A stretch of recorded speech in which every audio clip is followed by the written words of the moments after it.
dapat ilmu kayak diterima atau nanti kesananya rusak. Dan ini yang Masya Allah gitu ya, kriteria guru Daud dulu itu mungkin hari ini di antara kita ini mulai cocok. Nggak masuk kriteria ini, tapi kita berusaha gitu ya, kita berusaha untuk terus memperbaiki diri kita. Guru mempunyai berbagai tugas. Guru mempunyai tugas seakan dia guru privat, karena guru saat itu guru kutab saat itu ya selevel Imam Syafi'i gitu ya, selevel para ulama gitu.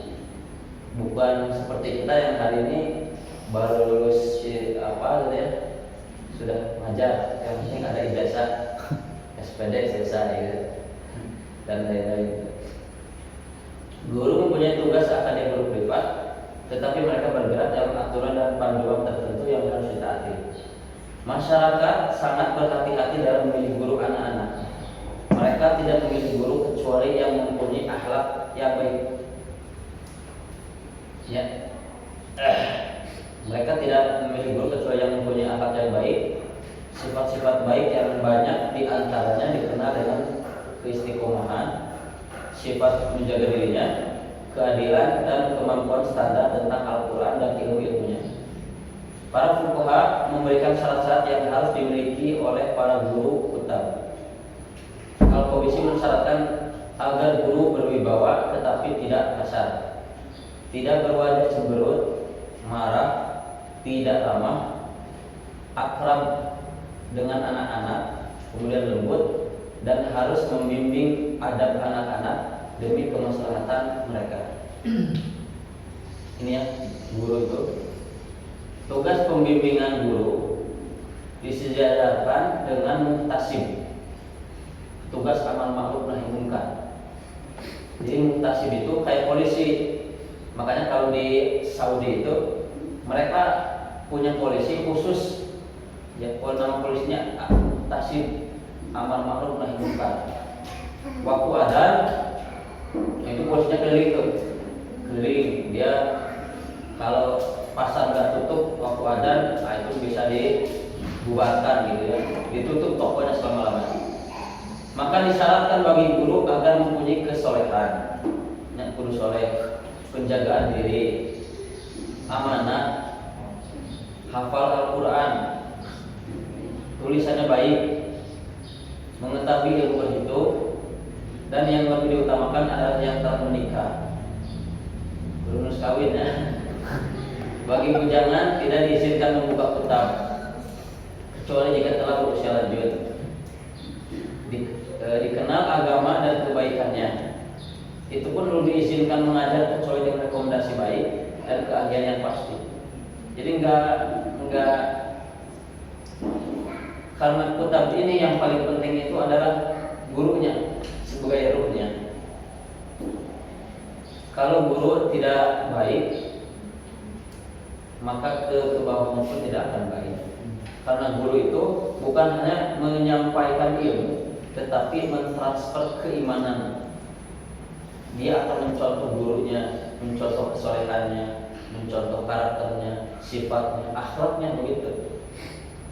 Makanya Imam Malik itu oleh ibunya ketika ingin belajar ke Rabi'atul Ra'i di Madinah itu, kata ibunya, nak, kesini, kamu mau belajar ke Rabi'ah? Ya. Dia, kata ibunya itu, dia dipakaikan jubah yang putih, kemudian dipakaikan sorban di kepalanya, kemudian dikasih wangi-wangian, kemudian kata ibunya, sekarang selesai nak, pergilah ke Rabi'atul Ra'i dan pelajarilah adabnya, ya, pelajarilah adabnya sebelum kau belajar ilmu. Jadi adab itu sebelum ilmu, gitu ya. Maka adab ini, akhlak guru ini, dia tidak tersampaikan di materi, tetapi tertanamkan dalam benak anak-anak. Jadi anak-anak itu lebih pintar meniru daripada mendengarkan nasihat. Gitu ya. Seperti itu. Kalau nanti gurunya, apalagi gurunya sudah menjadi idolanya, sudah menjadi kebanggaannya, apapun yang dilakukan oleh gurunya akan diikuti. Dulu ketika saya mengajar tahun kedua itu di Apart itu, saya juga pernah kayaknya menceritakan ini. Apa ya? Saya nggak suka pakai peci dulu itu, karena saya sukanya itu pakai minyak rambut, nah disisir gitu ya. Ngajar hampir setiap hari begitu. Kemudian pakai kemeja rapi lah gitu ya, seperti ke kantor gitu. Nah, ternyata anak-anak itu melihat dan mencoba mengagumi, sehingga akhirnya anak-anaknya saat itu minyak rambutnya pakai merek apa katanya, sampai nanya ke saya, mau beli ya katanya. Akhirnya besoknya mereka pada beli. Tapi sayangnya mereka jadi nggak mau pakai peci karena pengen tengah golok gitu. Karena mau peci. Betul. Sampai kedekatan santri dengan gurunya itu, sampai suatu hari saya gini, ada santrinya, Ustaz sini. Karena saya ngajar di Korun ya, ngajar di Korun itu usianya sudah gede-gede dan masya Allah kayak orang dewasa, padahal mereka masih kecil-kecil. Saya kesini dan 2 orang santri itu. Kenapa? Bisa, nah saya dulu itu pakai bajunya warna oranye gitu ya. Ustaz itu pantasnya pakai baju yang kemarin katanya, kalau yang oranye nggak pantas. Jadi sampai ngasih masukan seperti itu, jadi tahu buat gitu ya. Dan yang paling saya kaget itu ketika dibagi pembagian rapot kepada orang tuanya, ada salah satu bapak itu, orang tua itu nanya ke saya, Ustaz itu katanya tas kecil itu Ustaz belinya dari mana katanya. Saya punya tas dulu belinya padahal cuma 20.000 ya, dari Bandung dulu itu jalan sambil jalan itu beli. Oh banyak Ustaz, tas banyak di komunitas itu. Enggak Ustaz, itu Ustaz yang ada X-nya itu. Jadi itu cuma ada bordiran X gitu ya. Kayak kenapa itu? Katanya Zaid itu pengen beli tas itu, pokoknya pengen kayak Ustaz itu. Saya nggak tahu yang kayak Ustaz itu gimana, gitu ya. Yang kayak Ustaz itu banyak, cuma yang ada X-nya itu saja yang nggak ada katanya. Itu sama anak itu sama seperti itu. Itu penampilan dan karakter kita pun akan diminati oleh anak-anak nantinya. Seperti karena saya ngajar bahasa Arab, ada teman saya juga yang sama-sama satu angkatan di Arroy mengajar juga. Itu sampai anak-anak itu sangat, ketika belajar bahasa Arab itu sangat ingin sekali bisa bahasa Arab. Nah, dan itu luar biasa keinginan seperti itu. Makanya anak-anak itu dia akan belajar dari gurunya itu apapun kesukaannya. Anak itu kalau sudah idola begitu. Makanya anak-anak itu jangan salah mengidolakan nantinya. Dan kalau anak sudah menjadi suka dengan kita, menurut kita juga jangan harus banyak berhati-hati. Kemudian anak-anak diminta untuk menghafal Al-Quran semuanya atau sebagiannya, belajar membaca, menulis konsep dasar berhitung. Para murabi sangat konsentrasi dalam membentuk pribadi yang baik dan stabil dengan membiasakan mereka menulis dan untuk masyarakat. Saling mengajar di antara mereka, khususnya dari anak-anak yang istimewa ilmunya yang dikenal dengan al-alif. Saling mendikte ilmu bagi yang terbaik dan layak jadi imam, ditunjuk untuk mengimami sholat berjamaah dengan selalu memperhatikan aplikasi ilmu yang telah mereka pelajari. Jadi biasanya ada anak yang kita anggap soleh dan pintar, itu nanti anak itu bukan dijadikan KM tapi asisten gurunya, boleh. Seperti Imam Syafi'i itu, kalau Imam Malik nggak ada, yang ngisi kajiannya itu Imam Syafi'i. Ya, saking cerdasnya Imam Syafi'i. Kemudian anak juga dilatih untuk menjadi imam. Jika guru telah selesai mengajari membaca, menulis, dan menghafal Al-Quran, maka selanjutnya mengajar dasar-dasar ilmu agama dan bahasa. Itu artinya aktivitas kutab sampai mengajar hadis, adab, akidah, Ahlussunnah wal Jamaah yang disesuaikan dengan umur dan pemahaman. Demikian juga kaidah bahasa, melatih mereka secara bertahap, surat menyurat dan syair yang baik sehingga mereka terbiasa. Jadi sebetulnya bahasa Arab itu sudah dipelajari mulai usia kecil itu di kutab ini. Karena bahasa Arab ini pintu gerbang utama untuk ilmu nantinya. Manajemen kutab. Para fuqaha membuat manajemen di mana kutab-kutab itu mengikuti aturan-aturan yang telah ditetapkan di tamu pengawasan dan bimbingan negara. Kehidupan dalam kutab sangat alami. Waktu pembelajaran ditandai dengan tanda-tanda alam, terbitnya matahari dengan permulaan dari hari pembelajaran, panjang dan pendeknya waktu mengikuti terbitnya matahari dan asar-asar. Jadi kutab itu kalau dulu sampai asar belajarnya. Kalau kita hari ini namanya full day. Tetapi memang untuk saat ini kita yang sampai asar itu khusus koloni. Itu pun kalau santrinya jumlahnya banyak. Karena biasanya kalau misalkan 15 santri satu kelas, dengan kalau satu kali ngajar guru Quran itu 1,5 jam, itu nggak akan cukup. Apalagi santri koloni yang nanti setorannya harus semakin banyak, itu nggak cukup. Makanya nanti akan dilanjut ba'da zuhur, mulai jam 2 atau setengah 2 sampai menjelang asar, baru selesai. Adapun kutab awal mereka sampai zuhur, setelah itu pulang. Adapun waktu istirahat dan libur kutab, muslimin mempunyai perhatian dalam memberikan sepenggal waktu istirahat setelah penata belajar.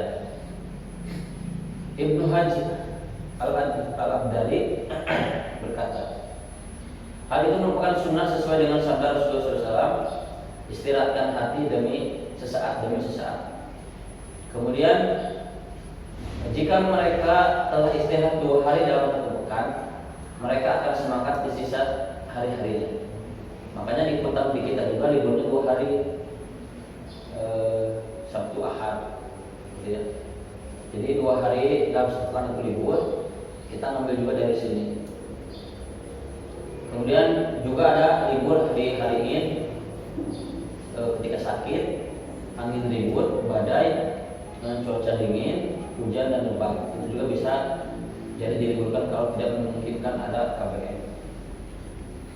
Nah ini guru jika absen karena ada kesibukan mendadak, maka dia harus membayar orang yang mempunyai kemampuan sebesar dirinya untuk menggantikan mengajar anak-anak. Syaratnya tidak dalam waktu lama. Demikian juga jika dia harus pergi sekitar 1 atau 2 hari, itu ringan, insya Allah. Tetapi jika pergiannya jauh atau ditakutkan adanya halangan dalam perjalanannya, maka guru tidak boleh pergi. Jadi jangan gampang izin, kasihan santrinya. Kalau izin lama, harus cari guru yang sepadan dengan dia.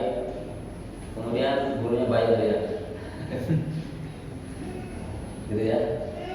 Tentu apalagi kalau izinnya nggak syar'i, gitu ya. Kalau yang sakit, kalau cuti melahirkan dan lain-lain, misalnya itu.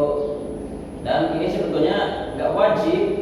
Ya nanti akan diatur kebijakan-kebijakan itu disesuaikan dengan ada atau kebiasaan di kita, gitu ya. Tapi kalau di kita juga sama dia guru tidak boleh pergi lama. Kalau dia mau pergi, dia harus menitipkannya ke siapa nanti. Jadi kelas jangan dibiarkan kosong begitu.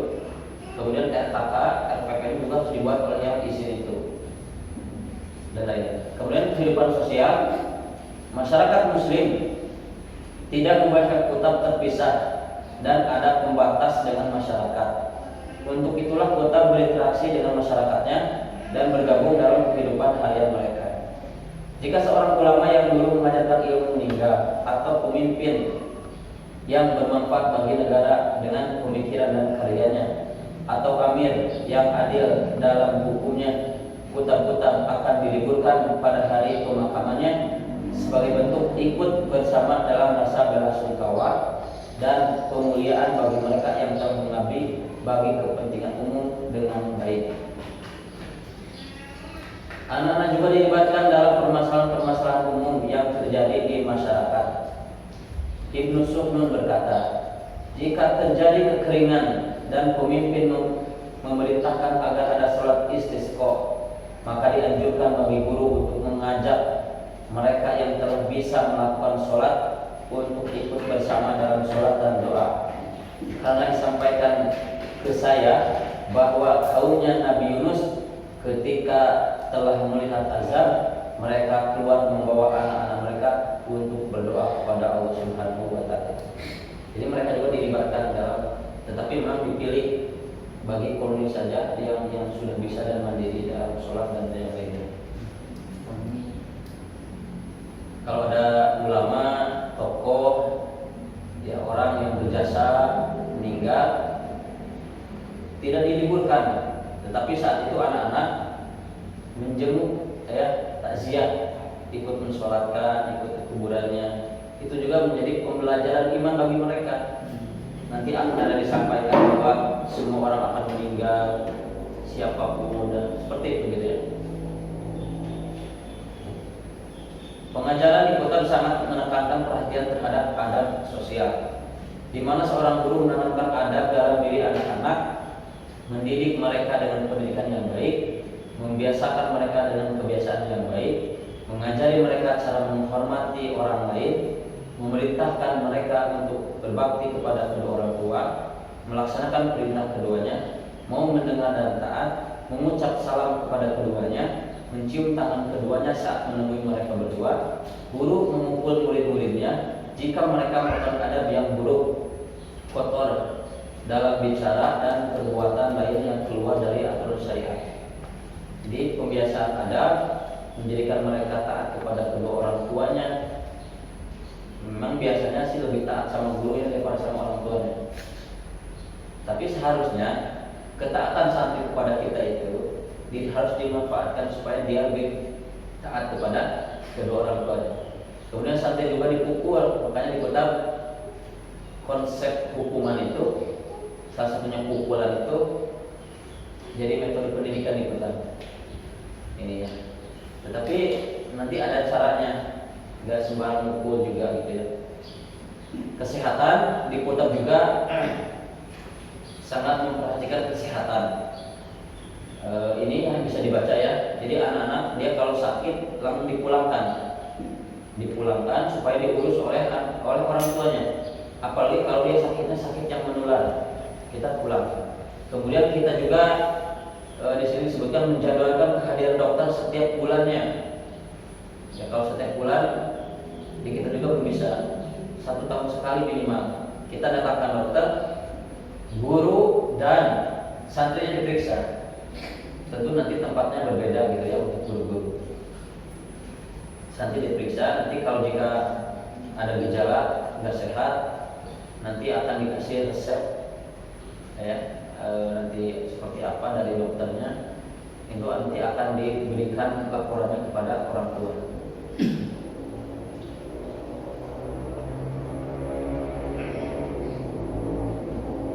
Kemudian guru juga tidak boleh membiarkan seorang pun membeli makanan dari penjual yang berjualan di depan kutam jika akan menimbulkan masalah jika membelinya. Makanya anak-anak kutam ya di kita nggak boleh bawa uang karena nggak ada jajan. Makanya di kutam itu sok sarapi gitu, ayam dagang oke, sekali 2 kali datang dagang teh. Di sana tidak datang teh, kejar aja. Apa lu kejar aja gitu. Makanya di kota-kota itu sepi, nggak ada yang jual.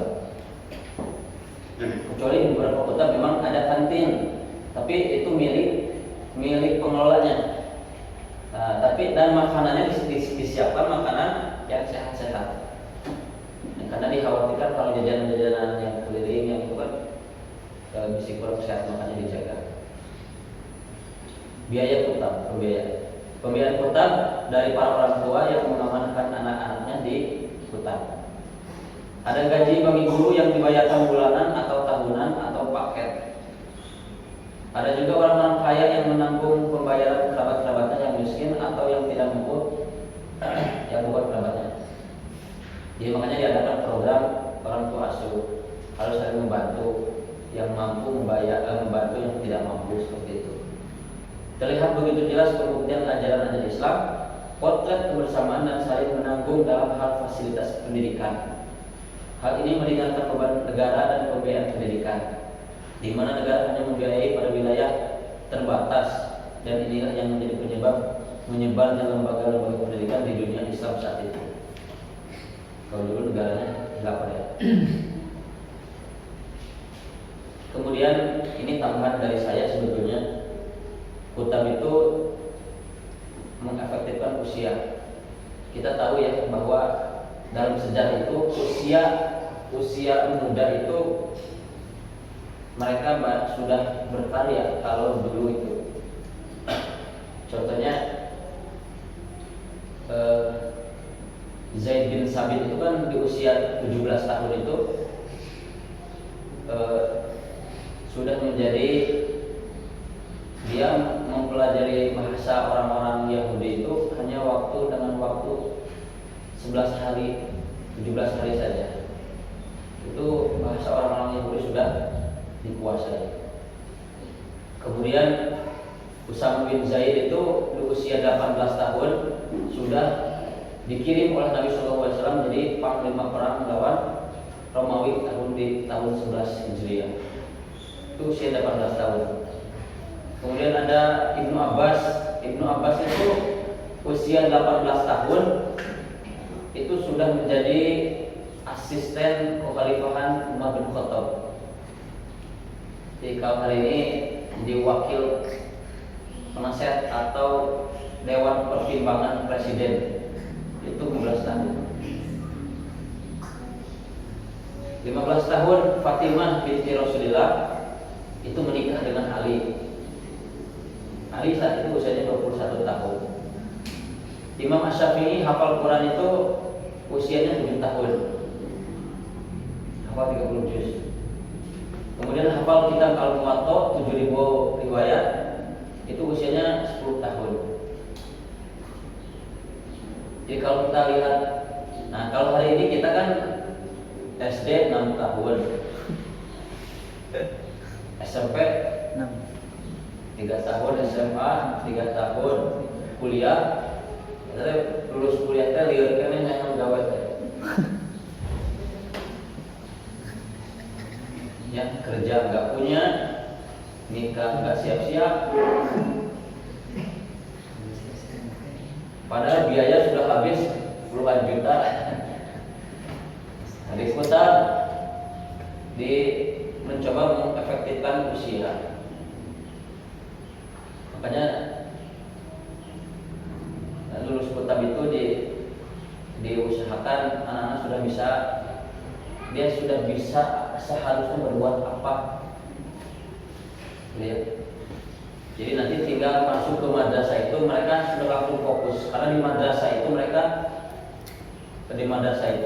mereka akan menyelesaikan hafal Al-Qur'annya, menghafal satu kitab hadis, Bulughul Maram atau Umdatul Ahkam atau kitab-kitab yang lainnya, kemudian menghafal matan-matan dan semuanya.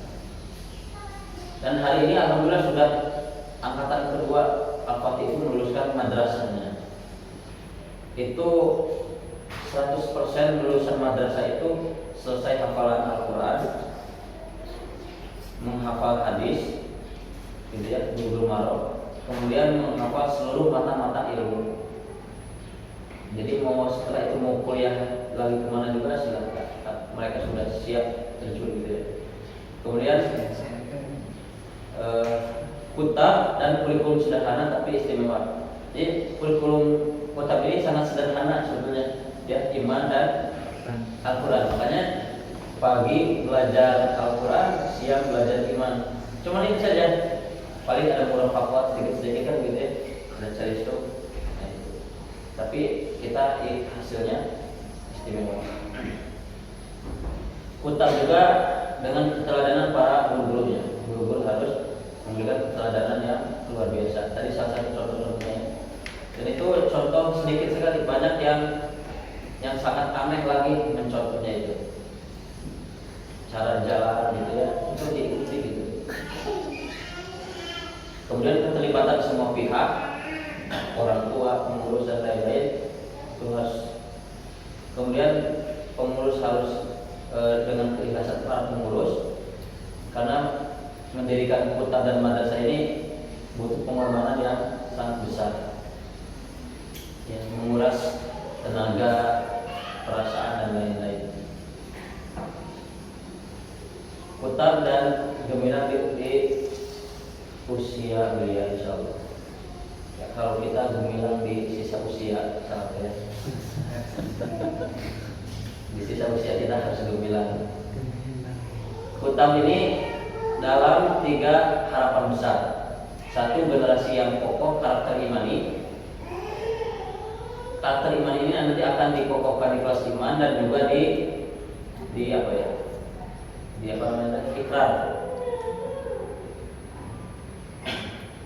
Jadi semua pembicaraan kita, semua pelajarannya, baik itu pelajaran umum atau agama, kalau agama jelas di murafaqah katanya, itu harus disambungkan dengan pelajaran keimanannya.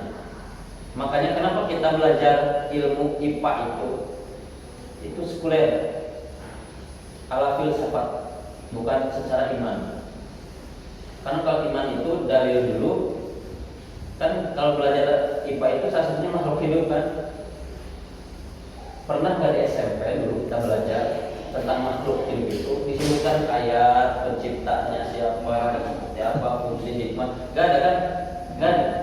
Orang belajar tumbuhan gitu-gitu aja, nggak menambah keimanan. Harusnya semua, karena kan semua yang kita lihat hari ini kan salah satu ayat dari ayat-ayat Allah Subhanahu wa Ta'ala, tanda kebesaran. Harusnya semua itu bisa menambah keimanan kita. Tetapi hari ini karena cara belajar kita itu lewat filsafat, maka jadi tidak berkembang, sedikit-sedikit saja. Generasi yang berilmu Qur'ani, sumbernya semua dari Quran. Generasi yang mandiri dengan keahlian dan keterampilan. Nanti juga anak-anak akan diajari mengenai keahlian dan keterampilan untuk supaya mereka bisa berikhtiar untuk kehidupannya. Kalau hari ini, pendidikan hari ini mengajari anak-anak supaya bisa cari kerja, intinya harusnya pendidikan di kita itu adalah pendidikan supaya anak-anak bisa kerja, bukan cari kerja. Kalau bisa kerja kenal apa kan? Kamu sudah sediakan semuanya, keahliannya. Kalau nyari kerja itu ya sulit, banyak pengangguran. Makanya orang hari ini untuk kerja itu yang dipikirkan itu ijazah. Karena nggak bisa kerja tanpa ijazah, itu di pikiran mereka. Itu yang jadi masalah itu. Ijazah itu sekarang itu jadi seolah jadi Tuhan. Dengan ijazah bisa ini kan. Ijazah akhirnya digadaikan.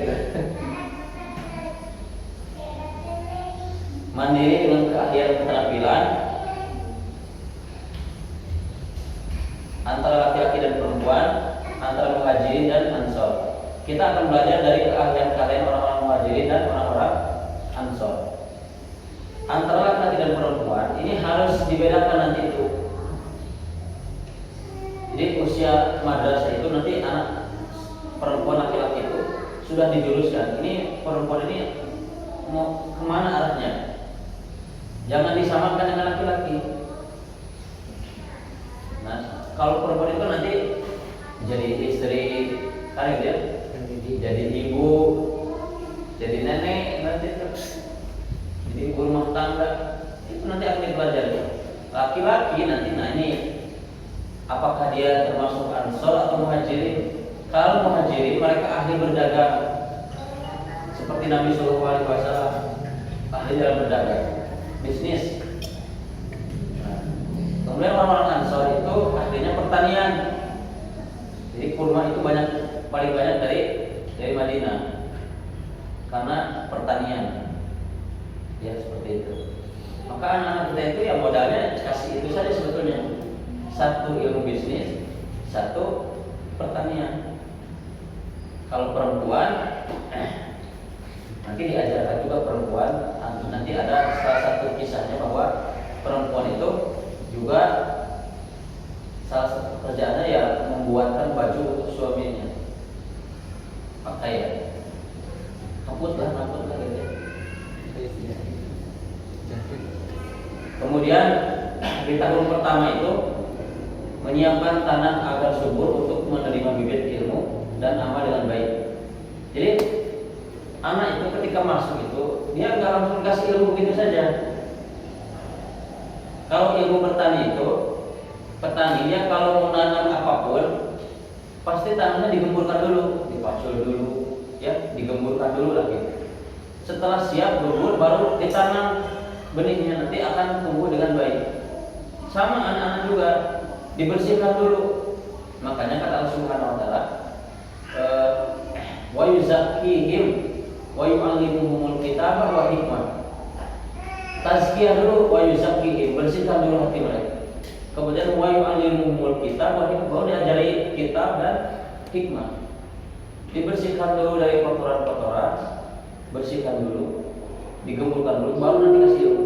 Apa pembersih itu? Adab-adab, tazkiyatun nafs, keimanan tentang surga dan neraka, dan hari akhir, dan seterusnya.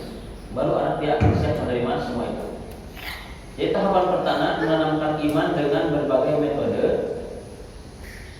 Dua, menyalakan semangat ilmu. Anak itu gak mau belajar karena dia gak paham kenapa harus cari ilmu. Budak mau sekolah, mencari ilmu itu gak menarik bagi mereka.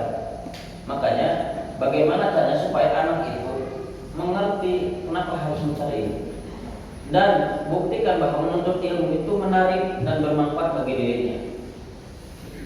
Nah itu harus dianalogikan ke anak-anak terus, sehingga mereka semangat datang ke kota. Makanya anak-anak kota itu kalau nanti dia dikasih libur panjang di Lebaran, liburnya panjang 10 hari sebelum Ramadan, 10 hari setelah Ramadan, hampir 1 bulan gitu ya, atau 1 minggu, biasanya 10 hari seperti itu libur anak-anak. Dan anak-anak itu kalau di kita di Al-Fatih itu sampai selalu nanya, ini kapan masuk. Saking sudah rindu pengen masuk ke kota, dia nggak betah. Dan anak-anak kota itu biasanya kalau sudah dia 1 tahun di kota itu, dia nanti di rumahnya akan milih teman. Ini temannya nggak baik, nggak suka, dia temannya kasar, dia adabnya nggak baik, pilih nanti. Dan dia akan lebih suka di rumah daripada di luar. Biasanya begitu. Anak kecenderungan dia itu sudah mulai bisa memilih. Menanamkan adab ilmu, menumbuhkan cinta Al-Quran, kemudian memberi sentuhan halus bahwa Al-Quran adalah sumber segala ilmu.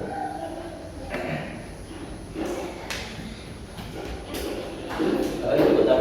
Saudara-saudara yang dirahmati Allah Subhanahu wa taala, itu mungkin untuk sesi pertama ya, mengenai kurikulum sejarah kota. Diharapkan sebetulnya yang lebih penting dari kajian-kajian sekarang dan selanjutnya adalah diskusi ya. Jadi harapkan aktif ustaz-ustazah menanyakan perihal teknis ataupun seperti apa kota dan lain-lainnya. Karena materi ini sebetulnya nggak cukup. Kalau di Al-Fatih dulu itu di awal-awal pelatihan guru itu 6 bulan. Kalau di sini kan cuma 3 hari.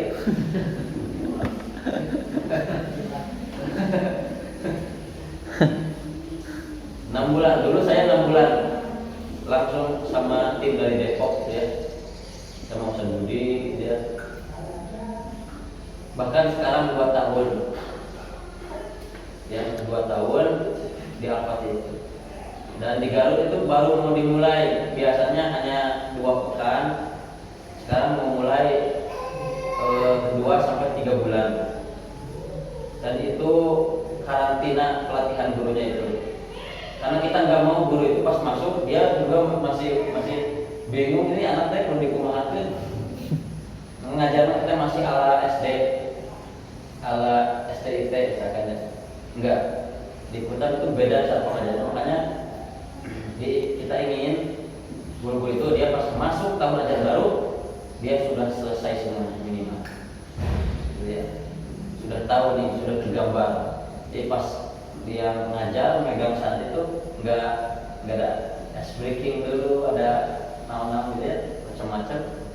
Nah, jadi gurunya dibersihkan dulu, nah dikasih yang baru.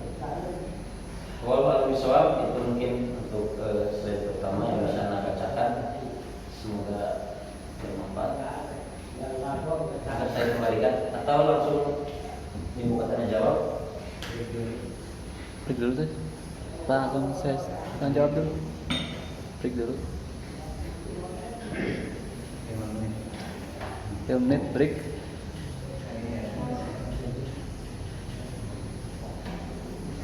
Break lah. Itu dia ya, alhamdulillah. Sesi pertama dari dialog kita perihal apa itu kitab, terus gimana sejarahnya, juga perihal kurikulum dan lain sebagainya. Alhamdulillah. Kemudian untuk sekarang mungkin kita break dulu sebentar ya, sekitar 5 menit.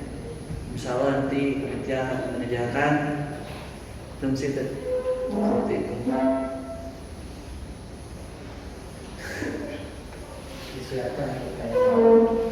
Nah, nanti setelah konsumsi akan ada sesi tanya jawab. Silakan kepada para asatidzah sekalian untuk mempersiapkan mungkin beberapa pertanyaan yang akan ditanyakan kepada beliau seperti itu.